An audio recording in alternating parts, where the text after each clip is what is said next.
Ladies, chika, Donnie Bangilina na ayaw mahiwalay kay Belle?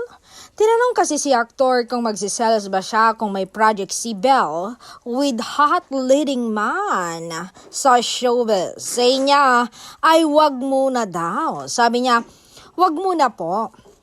Nananawagan po ako sa mga boss namin kung bibigyan nyo si Belle ng project. Wag po yung may love interest, yung may partner.